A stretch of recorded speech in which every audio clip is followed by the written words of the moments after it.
हम सब अपनी बाइबल को खोलेंगे और निकालेंगे दूसरा कुरिन्थियों उसका 9 अध्याय 6 से 15 वचन को आज हम देखेंगे।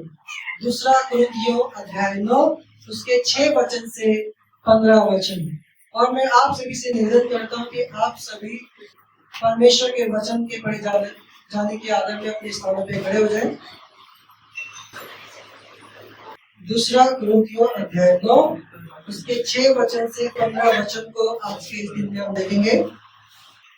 प्रभु के वचन में इस प्रकार से लिखा है, परंतु बात यह है, जो थोड़ा बोता है वह थोड़ा काटेगा भी, और जो बहुत बोता है वह बहुत काटेगा। हर एक जन जैसा मन में ठाने वैसा ही दान करे, ना कुड़ के और ना दबाव से, क्योंकि परमेश्वर हर्ष से देने वालों से प्रेम रखता है। परमेश्वर सब प्रकार का अनुग्रह तुम्हें बहुतायत से दे सकता है, जिससे हर बात में और हर समय सब कुछ जो तुम्हें आवश्यक हो तुम्हारे पास रहे, और हर एक भले काम के लिए तुम्हारे पास बहुत कुछ हो। जैसा लिखा है, उसने बिखेरा, उसने कंगालों को दान दिया, उसका धर्म सदा बना रहेगा। अतः जो बोने वाले को बीज और भोजन के लिए रोटी देता है, वह तुम्हें बीज देगा और उसे फलवंत करेगा और तुम्हारे धर्म के फलों को बढ़ाएगा। तुम हर बात में सब प्रकार की उदारता के लिए जो हमारे द्वारा परमेश्वर का धन्यवाद करवाती है, धन्यवाद किए जाओ, क्योंकि इस सेवा के पूरा करने से न केवल पवित्र लोगों की आवश्यकता पूरी होती है, परंतु लोगों की ओर से परमेश्वर का भी बहुत धन्यवाद होता है, क्योंकि इस सेवा को प्रमाण स्वीकार करके परमेश्वर की महिमा प्रकट करते हैं कि तुम मसीह के सुसमाचार को मानकर उसके अधीन रहते हैं और उनकी और सबकी सहायता करने में उदारता प्रकट करते रहते हैं। और वे तुम्हारे लिए प्रार्थना करते हैं, और इसलिए कि तुम पर परमेश्वर का बड़ा ही अनुग्रह है, तुम्हारी लालसा करते हैं। परमेश्वर का उसके उस दान के लिए जो वर्णन से बाहर है धन्यवाद हो। प्रभु के वचन के पढ़े और सुने जाने पे हम सभी को आशीष मिले। आप सभी अपने स्थान पर बैठ जाएं। आइए हम अपने सिर को झुकाएंगे और प्रभु से इस वचन को समझने के लिए हम सहायता की मांग करेंगे। आइए हम अपने सिर को झुकाएं। पिताजी, हम प्रभु यीशु मसीह के नाम में आपके पास आते हैं। हम आपसे प्रार्थना करते हैं प्रभु, आज एक बार फिर से आप हमसे अपने वचन के माध्यम से बातचीत करें। अपने वचन को समझने में प्रभु जी आप हमारी सहायता और मदद करें। और प्रभु जब हम आपके वचन को सुनते हैं तो प्रभु आप हमारे हृदय को तैयार करें, आपका वचन हमारे हृदय में बस सके। आपके वचन को सुनकर हम अपने जीवन में बदलाव को लाने वाले बन सके और प्रभु उसके अनुसार चलने वाले बन सके। इस प्रार्थना को हम हमारे प्रभु यीशु मसीह के नाम से मांगते हैं, आमीन आमीन। तो पिछले खंड में हमने देखा था कि हमें परमेश्वर के कार्य में देने के लिए तैयार रहना। हमने पिछले रविवार को परमेश्वर के कार्य में देने की तैयारी के विषय में देखा, ठीक है, कि हमें क्या करना है, परमेश्वर की सेवा में हमेशा तत्पर और तैयार रहने की क्या है, जरूरत है। और उसमें हमने सर्वप्रथम देखा था कि पौलुस क्या है, क्रूस की कलीसिया की तारीफ करता है, उनकी बड़ाई करता है। क्यों? क्योंकि वे क्या है, दान की सेवा के लिए 1 वर्ष पहले से ही तैयार है। वो दान की सेवा के लिए 1 वर्ष पहले से ही तैयार है, ताकि यरूशलेम में जो गरीब लोग हैं, गरीब मसीह लोग हैं, उनकी जरूरतों को, उनकी आवश्यकताओं को उस दान के माध्यम से पूरा किया जा सके। दूसरी बात जो हमने देखी थी कि वो इस दान की सेवा के लिए जो पौलुस है वो कुरिन्थ की कलीसिया पर अपना भरोसा जताता है। वो क्या करता है, इस दान की सेवा के लिए कुरिन्थ की कलीसिया पर अपना भरोसा जताता है, और इसलिए वह उन्हें बार बार उत्साहित करता है और बार बार प्रेरित करता है कि वे तैयार है। क्या रहे, वो तैयार है, कहीं ऐसा ना हो कि यदि बाकी दुनिया की कलीसिया का कोई जन, कोई विश्वासी पौलुस के साथ कुरिन्थ कलीसिया में आए और उसे लज्जित होना पड़े, उसका भरोसा टूट जाए, जो घमंड वो कुरिन्थ कलीसिया के विषय में कर रहा है वो क्या हो, नष्ट हो जाए। ऐसा ना हो कि उसे लज्जित होना पड़े। इसलिए वो क्या करता है, कुछ भाइयों को पहले अपने जाने से पहले वो कुरिन्थ कलीसिया में भेजता है। तीसरी और अंतिम बात जो हमने देखी थी कि वह उन्हें उत्साहित करता है कि उनके दान की तैयारी में क्या होनी चाहिए, उदारता होनी चाहिए। क्या होनी चाहिए, उदारता होनी चाहिए। तो हमने देखा था कि हम किस तरह से प्रभु की सेवा के लिए, प्रभु के लोगों की सेवा के लिए तैयार हैं। क्या हमारी सेवा में उत्साह है, क्या हमारी सेवा में तैयारी है, क्या हम इस तरीके से तैयार हैं कि लोग हमें देख पा रहे हैं और वो भी हमसे मसीह और उसके लोगों की सेवा के लिए प्रेरित हो, उसकी सेवा के लिए आगे आए। क्या लोग हमें देख पा रहे हैं कि वास्तव में उसकी सेवा के लिए जो दान की सेवा है वो गंभीर हो रही है। और जब हम आगे बढ़ते हैं, जब हम आज के खंड में आते हैं, तो आज का खंड हमें क्या बताता है, हमें उदारता के साथ भेंट देने के बारे में बताता है। किस बारे में बताता है, उदारता के साथ भेंट देने के बारे में। ठीक है, तो आज का जो हमारे संदेश का विषय है वह है उदारता के साथ भेंट देने का प्रतिफल। उदारता के साथ भेंट देने का प्रतिफल, यानी यदि हम प्रभु के राज्य में उदारता के साथ बोलते हैं या दान देते हैं या कुछ भी करते हैं तो उसका क्या प्रतिफल होता है। और आज का ये खंड हमें उदारता से दान देने के महत्व को सिखाता है। क्या सिखाता है, उदारता से लिए खुद को प्रभु के लिए देना, प्रभु के लिए दान देना, कुछ भी करना, उसके महत्व को आज का खंड हमें बताता है। और जो सबसे पहली बात पौलुस हमें बताता है वो क्या है कि परमेश्वर हर्ष से देने वालों से, खुशी से देने वालों से प्रेम रखता है। परमेश्वर हर्ष से देने वालों से, उदारता मन के साथ देने वालों से क्या करता है, प्रेम रखता है। यानी जब उदारता के साथ परमेश्वर के भवन में देते हैं, परमेश्वर उनसे प्रेम रखता है। वचन 6 में लिखा है, परंतु बात यह है जो थोड़ा बोता है वह थोड़ा काटेगा भी, परंतु जो बहुत बोता है वह बहुत काटेगा। और 7वां पद कहता है, हर एक जन जैसा मन में ठाने वैसा ही दान करे, न कुल के न दबाव से, क्योंकि परमेश्वर हर्ष से देने वालों से प्रेम रखता है। तो यहाँ पौलुस चाहता है कि हम उदारता के साथ दान दें, हर्ष के साथ दान दें। तो उदारता का मतलब क्या होता है, उदारता का अर्थ क्या होता है। उदारता का अर्थ होता है दूसरों के साथ साझा करने और बांटने का स्वभाव। दूसरों के साथ साझा करने या बांटने का स्वभाव, दूसरों की जरूरतों को पूरा करने के लिए अपने संसाधन, यानी वो वस्तुएं जो हमारे पास है, अपना समय और प्यार को बिना किसी स्वार्थ के देना। कैसे देना, बिना किसी स्वार्थ के, उसे उदारता कहते हैं। क्या कहते हैं, उसे उदारता कहते हैं।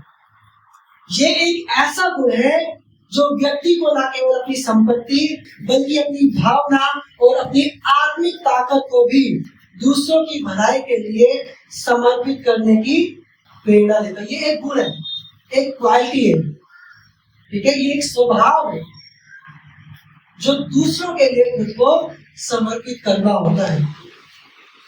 ठीक है, जैसा कि हमने मकीदुनिया की कलीसिया के बारे में देखा था, जिन्होंने यहूदियों की कलीसिया के लोगों के लिए दान दिया। वहां पे जब हम दूसरा कुरिन्थियों अध्याय 8 उसके 3 पद को पढ़ते, वहां पे लिखा है कि उन्होंने अपनी सामर्थ्य से बाहर मन से दिया। कैसे दिया, अपनी सामर्थ्य से बाहर मन से दिया, यानी वो उनकी उदारता को पौलुस वहां पर दिखा रहे।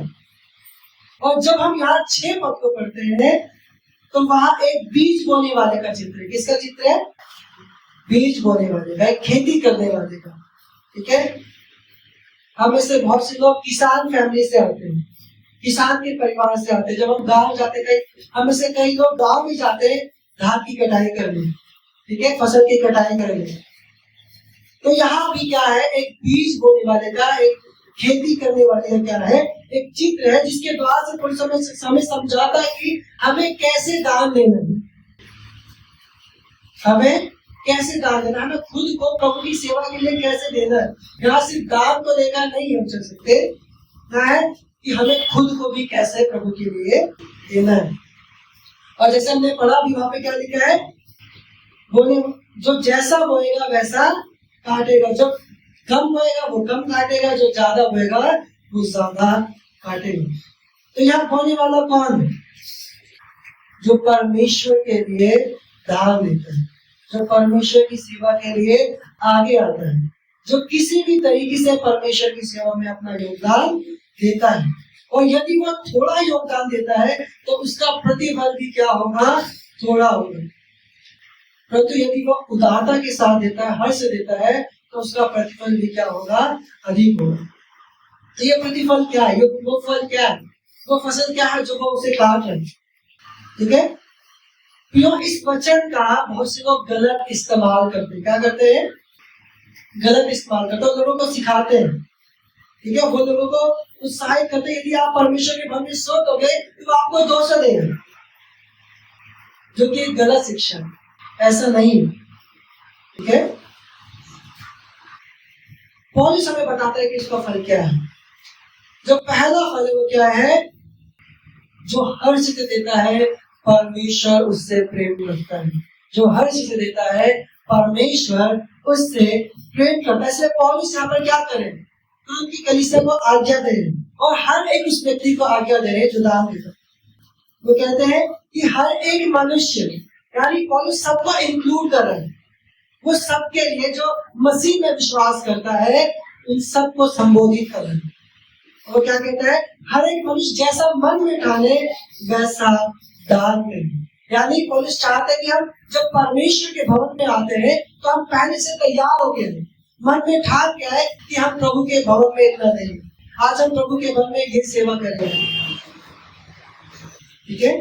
और फिर आगे कहता है ना कुड़ के और ना दबाव से, क्योंकि परमेश्वर हर्ष से देने वालों से प्रेम करता है। इस पद में, इस 7वें पद में पौलुस क्या करता है, हमारे हृदय को उजागर कर देता है, वो हमारे हृदय को क्या कर देता है, खोल के कर देता है। जब हम परमेश्वर के भवन में भेंट देते हैं या परमेश्वर के भवन में अपने योगदान देते हैं सेवा में, तो हम ऐसा किस हृदय के साथ करते हैं, उसने हमारे हृदय की सच्चाई को हमारे सामने ला दिया। मैं क्या कह रहा हूँ, उसने हमारे हृदय की सच्चाई को हमारे सामने ला दिया है कि हम किस मन से, किस हृदय से परमेश्वर के भवन में देते हैं, किस सोच के साथ हम परमेश्वर के भवन में भेज देते हैं या परमेश्वर के लिए सेवा करते हैं। और जैसा पौलुस यहाँ पे कहता है कि हम में से कई लोग कुड़ के और दबाव से ऐसा करते हैं। कैसे करते हैं, कुड़ के और दबाव से। इसका मतलब क्या है, इसको समझना हमारे लिए बहुत जरूरी है। कुड़ के और दबाव से यानी हमारा देने का मन नहीं, मन तो नहीं, लेकिन हम अपना मन मार के दे रहे। कैसे दे रहे, मन नहीं है हमारा, लेकिन मन मार कर दे रहे। पास्टर ने बोल दिया, भैया ने बोल दिया तो हम दे रहे हैं, लेकिन वास्तव में हमारा देने का मन बिल्कुल भी नहीं, ठीक है। भैया ने बोला ये काम तो चलो कर देते हैं, परंतु वास्तव में हमारा उस काम को करने का बिल्कुल भी मन नहीं। आप कर तो रहे लेकिन उसे खुशी से नहीं कर रहे, उसे हर्ष से नहीं करे जैसे परमेश्वर चाह रहे। लेकिन यदि कोई जब उदारता के साथ कोई काम करता है, कोई सेवा करता है या भेंट देता है, तो प्रभु उससे प्रेम करता है। और कितनी अद्भुत बात पौलुस हमें बता सका, ठीक है। यानी परमेश्वर को ये पसंद है जब हम खुशी दिल से प्रभु के राज्य में देते हैं, खुशी दिल से प्रभु के भवन में सेवा करते हैं, गुड़गुड़ा कर नहीं, बुड़बुड़ा कर नहीं, खुशी दिल से। ये परमेश्वर को भाता है। ये हम ऐसे भी देख सकते हैं, आपने अपने बच्चे से पानी मांगा वो आपको पानी तो दे रहा है लेकिन कुड़कुड़ा नहीं, उसका मन नहीं है आपको पानी देने का, लेकिन आप बड़े हैं, उसने आपका मान रखते हुए आपकी बात सुनी, लेकिन उसका मन अंदर से क्या है, उसका मन नहीं। लेकिन यदि कोई बेटा या बेटी अपने पिता को या माता को खुशी दिल से पानी देता है तो इससे पिता या माता क्या होते हैं, बड़े खुश होते हैं, है ना। आप सब खुश होते हैं, माता पिता जानते हैं इस बात को। तो वैसे ही जब हम परमेश्वर के लिए कुछ भी हर्ष से, आनंद से, उदारता के साथ करते हैं तो परमेश्वर इससे प्रसन्न होता है, परमेश्वर हमसे क्या करता है, प्रेम होता है। आप देखिए प्रभु यीशु मसीह, उसने भी हमारे पापों के दंड से हमें बचाने के लिए, हमें नरक से बचाने के लिए खुद को खुशी खुशी दे दिया। वो मेरे और आपके पापों के लिए खुशी खुशी क्रूस पर बलिदान हो गया ताकि मैं और आप बच सकें। प्रियो, यीशु मसीह के इसी स्वभाव को मुझे और आपको अपनाने की जरूरत है। हमें भी परमेश्वर के लिए हर्ष से, खुशी से देना है, ना कि कुड़ के और दबाव से।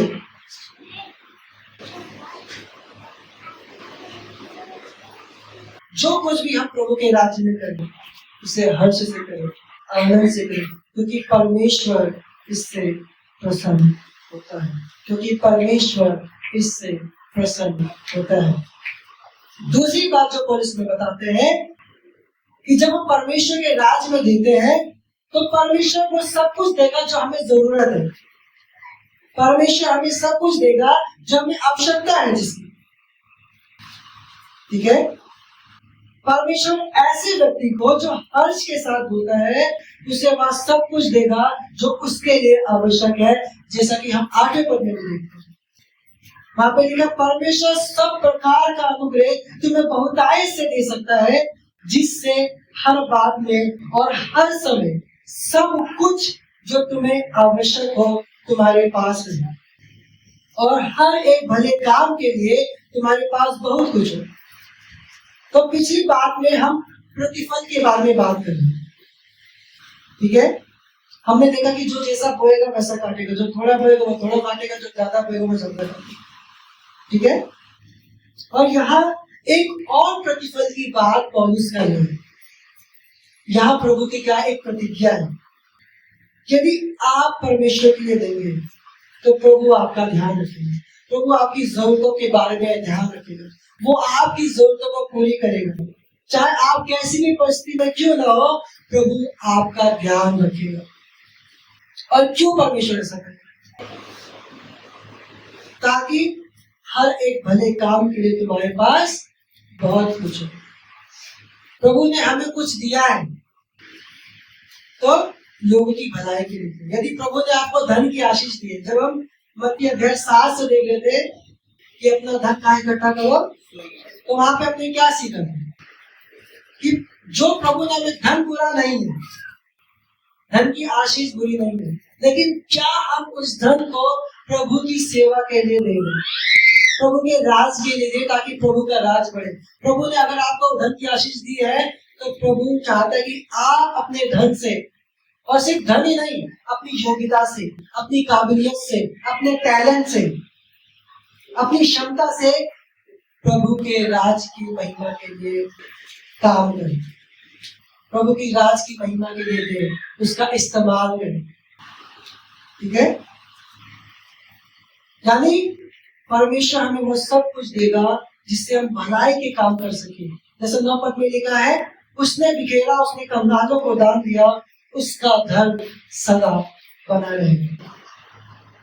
ये जो पद है 9वां पद, तो भजन संहिता 112 अध्याय उसके 9 पद से लिया गया, जिसका मतलब क्या है कि जो उदारता से देगा, जो खुशी मन से देगा, उसके भलाई का काम हमेशा याद किया जाएगा, उसके भलाई का काम हमेशा याद किया जाएगा, ठीक है। और ये सच है, एक ऐसा व्यक्ति जो उदार है, जो लोगों की भलाई के लिए आगे आता है, वो व्यक्ति याद किया जाता है, ठीक है। वो व्यक्ति क्या किया जाता है, याद किया जाता है। यानी उसके भलाई के काम की चर्चा, उसकी उदारता की चर्चा हमेशा होती रहेगी। क्योंकि इस बात को आगे पौलुस स्पष्ट करता है 10 और 11 पर भी। वहां पे लिखा है, अतः जो बोने वाले को बीज और भोजन के लिए रोटी देता है वह तुम्हें बीज देगा और उसे फलवंत करेगा और तुम्हारे धर्म के फलों को बढ़ाएगा। यहाँ बीज का मतलब क्या है? यहाँ बीज का मतलब है संसाधन। यानी परमेश्वर तुम्हें इस योग्य बनाएगा ताकि तुम जो तुम्हारे पास है उसको दूसरों की भलाई के लिए इस्तेमाल कर सको, उसको दूसरों की भलाई के लिए दे सको, ताकि हम दूसरों की मदद कर सकें। जब आप परमेश्वर के लिए देंगे तो परमेश्वर आपको वो सब कुछ देगा ताकि आप औरों की मदद कर सकें, ताकि आप परमेश्वर के लोगों की मदद कर सकें। ठीक है। और फल से तात्पर्य क्या है? फल का अर्थ क्या है? उदारता के परिणाम स्वरूप जो मिलेगा, यानी अन्य लोग प्रभु की ओर आकर्षित होंगे। जब हमारे इस भले काम को देखेंगे तो क्या होगा? वो भी क्या होंगे? प्रभु की ओर आकर्षित होंगे, उसकी सेवा के लिए आगे आएंगे। ठीक है। जब हम स्वयं को प्रभु के लिए देंगे, इससे क्या होगा? सुसमाचार फैलेगा जिससे लोग बचाए जाएंगे। प्रियो, कहीं ना कहीं हमारा जीवन दूसरों पे प्रभाव डालता है। यीशु मसीह ने क्या कहा? तुम पृथ्वी के नमक हो। और यीशु मसीह ने कहा तुम जगत की ज्योति हो। तुम्हारा उजेड़ा सब मनुष्य के सामने प्रकट है। ठीक है। हमारे कामों से प्रकट होना चाहिए, हमारे कामों से लोग प्रभावित होना चाहिए, हमारे कामों से लोग मसीह की ओर आकर्षित होना चाहिए, ताकि वे भी प्रभु के पास आए, ताकि लोग भी प्रभु की सेवा में आगे आए। ठीक है। तो ये फल है ताकि कलीसिया की आवश्यकताओं को पूरा करने के लिए लोग सामने आ सकें। और इसके लिए परमेश्वर आपको भलाई के काम के लिए देगा और उदार बनेगा। ठीक है। परमेश्वर यदि आपको देगा तो किस लिए? भलाई करने के लिए। वो आपको क्या करेगा? उदार बनाएगा। पद 11 में लिखा, तुम हर एक बात में सब प्रकार की उदारता के लिए जो हमारे द्वारा परमेश्वर का धन्यवाद करवाती है, धन्यवाद किए जाओगे। परमेश्वर आपको अंबानी की तरह हो सकता है धन्यवाद का बने, लेकिन परमेश्वर आपको वो सब कुछ देगा, उतना देगा ताकि आप दूसरों की मदद कर सके, ताकि आप प्रभु के लोगों की सेवा कर सके। ठीक है। तीसरी बात जो हम देखते हैं वो क्या है? जब हम उदारता के साथ देते हैं, हर्ष के साथ देते हैं, तो ये प्रमाणित करता है कि हमने वास्तव में सुसमाचार पे विश्वास किया और हम उसे मानते हैं। तीसरी बात क्या है? जब हम उदारता के साथ प्रभु के राज्य में कुछ देते हैं या कुछ करते हैं, तो ये क्या है? ये दिखाता है कि हमने वास्तव में यीशु मसीह पर विश्वास किया और उसको मानते हैं। पद 12 में क्या लिखा है? क्योंकि इस सेवा को पूरा करने से न केवल पवित्र लोगों की आवश्यकता पूरी होती है, परंतु लोगों की ओर से परमेश्वर का भी बहुत धन्यवाद होता है। जब हम इस भलाई के काम के लिए आगे आते हैं, दान की सेवा के लिए आगे आते हैं, तो लोग क्या करते हैं? धन्यवाद करते हैं। क्यों? क्योंकि जो जरूरत में थे उनकी जरूरतों को हमारे द्वारा पूरी किया गया। ठीक है। इसलिए हम क्या करते हैं? लोग क्या करते हैं? प्रभु का धन्यवाद करते हैं। और इस पद के अनुसार ये स्पष्ट है कि दान की सेवा कलीसिया में क्यों ठहराई गई है। यह इसलिए ठहराई गई है ताकि इससे परमेश्वर के लोगों की जरूरतें पूरी हो सके, ताकि कलीसिया की जरूरतों को पूरी किया जा सके। और जब कलीसिया की आवश्यकता पूरी होती है तो इससे क्या होता है? परमेश्वर का धन्यवाद करते हैं। पूरी कलीसिया मिलकर परमेश्वर का धन्यवाद करती है। ठीक है। और आगे पौलुस बताता है कि जब हम उदारता के साथ देते हैं तो ये क्या प्रकट करता है? ये प्रकट करता है कि वास्तव में हम प्रभु यीशु मसीह के सुसमाचार के द्वारा बचाए गए हैं। वास्तव में हमने प्रभु यीशु मसीह पर क्या किया है? विश्वास किया है और उसके पीछे चलते हैं। पद 13 को यहाँ पर आपने साथ दे दिए। यहाँ पे लिखा है क्योंकि इस सेवा को, इस सेवा के बारे में बात करिए, दान की सेवा की विषय। इस सेवा को प्रमाण स्वीकार कर वे परमेश्वर की महिमा प्रकट करते हैं। कौन? वो लोग जो कलीसिया के लोग हैं, जिनकी जरूरतों को पूरी कर रहे हैं, ठीक है। वे परमेश्वर की महिमा प्रकट करते हैं कि तुम मसीह के सुसमाचार को मानकर उसके अधीन रहते हो और उनकी और सबकी सहायता करने में उदारता प्रकट करते रहते हो, ठीक है। तो ये क्या दिखाता है कि वास्तव में हमने अपना जीवन यीशु मसीह को दिया है, क्योंकि ये हमारे बदले के जीवन को देता है। अच्छा में लिखा है, जो दया करो तुम पर भी क्या की जाएगी, ठीक है। दया क्या है? मसीह की क्या है? एक पहचान। प्रेम क्या है? मसीह की पहचान। यदि हमारे अंदर दया नहीं है, हमारे अंदर क्या है? सिर्फ स्वार्थ है, हम लोगों की सेवा के लिए आगे नहीं आ रहे, तो कहीं ना कहीं ये क्या है? एक प्रश्न खड़ा करता है कि क्या हमने वास्तव में प्रभु में विश्वास किया है? प्रभु ने तो स्वयं को हमारे लिए दे दिया, क्या हम भी अपने भाइयों के लिए, अपनी बहनों के लिए, जो कलीसिया के लोग हैं, उनकी सेवा के लिए आगे आते हैं? एक प्रश्न खड़ा करता है कि हमने सचमुच में यीशु पे विश्वास किया है। क्योंकि जब हम सेवा के लिए आगे आते हैं तो इस बात को दिखाता है कि हमने सचमुच में अपने जीवन को यीशु को दिया है और उस पर विश्वास करते हैं और उसके पीछे चलते हैं। 14-15 और वे तुम्हारे लिए प्रार्थना करते हैं और इसलिए कि तुम पर परमेश्वर का बड़ा ही अनुग्रह है, तुम्हारी लालसा करते रहते हैं परमेश्वर का उसके उस दान के लिए जो वर्णन से बाहर है। धन्यवाद। किस दान की बात है? यानी उस बदले हुए जीवन की बात है, ठीक है, जो सुसमाचार के द्वारा से हमारे जीवन में बदलाव होता है। इसके लिए पौलुस क्या कर रहा है? धन्यवाद। तो इस खंड में हमारे लिए क्या है? इस संदेश से हम क्या सीखते हैं कि हम कैसे देते हैं? हम कैसे देते हैं? क्या हम परमेश्वर के राज में खुशी मन से, खुशी हृदय के साथ देते हैं या कुड़ कर देते हैं?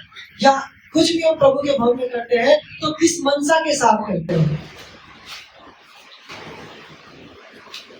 ठीक है, हम किस हृदय के साथ प्रभु के लिए देंगे, प्रभु के राज में देंगे या स्वयं को देंगे? क्योंकि वचन में लिखा है, जो थोड़ा बोएगा वो थोड़ा काटेगा, जो ज्यादा बोएगा वो ज्यादा करेगा। तो आप कम प्रतिफल चाहते हैं, ज्यादा प्रतिफल चाहते हैं? कौन चाहता है कि प्रभु का राज्य बढ़े? हम सब चाहते हैं, हम सब हैं, लेकिन क्या हम उसके लिए तैयार हैं? क्या हम उसके लिए आगे आ रहे हैं? क्या हम उदारता से, हर्ष से उसके लिए दे रहे हैं? ठीक है, प्रभु आप सभी को आशीष दे।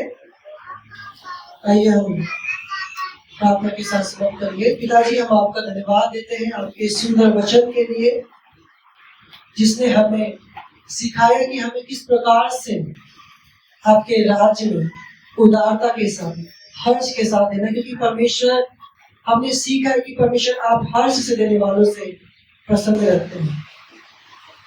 प्रभु हम धन्यवाद देते हैं। प्रभु आप हमारी सहायता मदद करें कि जब भी हम आपके भवन में दें या आपके भवन में सेवा करें तो खुशी मन से करें, उदार हृदय के साथ करें। प्रभु आपसे विनती और प्रार्थना करें, प्रभु आप हमारे हृदय को बदले प्रभु, दया करें प्रभु, अपना अनुग्रह करें। पवित्र आत्मा आप हमारी सहायता और मदद करें ताकि हम यीशु मसीह आपके वचन के अनुसार अपने जीवन को बिता सकें। धन्यवाद के साथ प्रार्थना प्रभु यीशु मसीह के नाम से मांगता हूं, आमीन।